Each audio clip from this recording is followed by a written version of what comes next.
a loss like this, a lot of things went wrong, and obviously, the energy and competitive spirit was not there. That's plain simple. But right now the only thing I can do is support my guys. It's never a good experience to go through this, but analyzing the whole season, none of our guys work for this, and they've competed the whole time. So all I can do is support them, obviously own this myself as well, and then show up the next day and try to be better. And if this ignites and makes us a little bit like a 1% better, then I'll take it. It's not fun, but that's the way you got to see it. What did you see from the Clippers that gave you guys just the most trouble with adjusting to? Yeah, I think it was a little bit of everything. Their physicality, they're very good defensively, and then, their players, obviously superstars, Hall of Famers that, at some point they're like, they make it so easy. And, our guys, I think, did a good job in the first quarter staying engaged, and, we're down 7, we're going a 7-0 run to tie the quarter. And then from there we have troubles, just you see it overall scoring, 14 points, 16-16. And again, I know we can be better. Right now, there's no reasons to deflect anything. It's more than that. I would take it just on myself, and I know our guys are competitors and fighters and work and get better, and that's what we're gonna do. Just show up the next day. Tomorrow's gonna be off because everybody needs to rest, and then come back with a lot of energy and be excited to play a basketball game.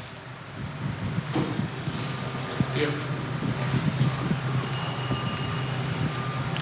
The other day, you talked about basically fighting through to the wire, and if you're down 30, late, lose 20.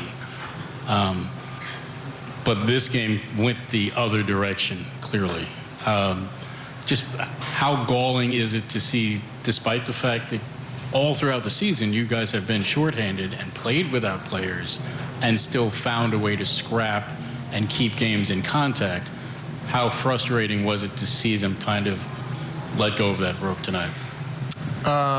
Like I said before, this is not the time to point or deflect anything. It's time to everybody own, and I will own first. I think the guys kept fighting.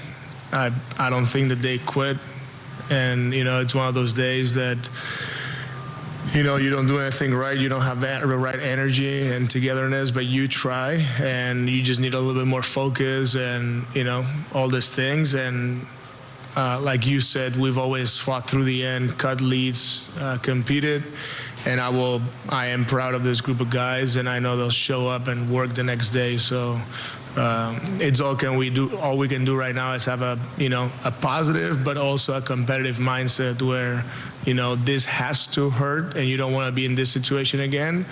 But when you're in it, it's not like they're not gonna point at themselves as teammates. Coaches are not gonna point at them. We're gonna support them, love them, and then move on. Was there anything you can say was good about tonight? Did you see anybody who you thought played well despite the outcome? Not necessarily about tonight. Like I said, is one of those games that, we needed obviously a couple of players to, to have a game and see the ball go in. And probably I can say Dayron, fought, really hard with 12 points and 14 rebounds. But yeah, overall as a team, we didn't have that spark and energy to overcome all what was coming our way. And, you don't want to see it, but at the same time, I don't think our guys, had bad preparation or bad attitude. They kept fighting. They get frustrated. We all get frustrated. Well, one got kicked out, which, I'll fight for him, but me getting kicked out after is not the way to go. And I support that all, whatever we had going on, there was all wrong calls. So you still gotta respect the mistake, but the frustration is there. So all you can do is move on to the next play and don't let them affect you.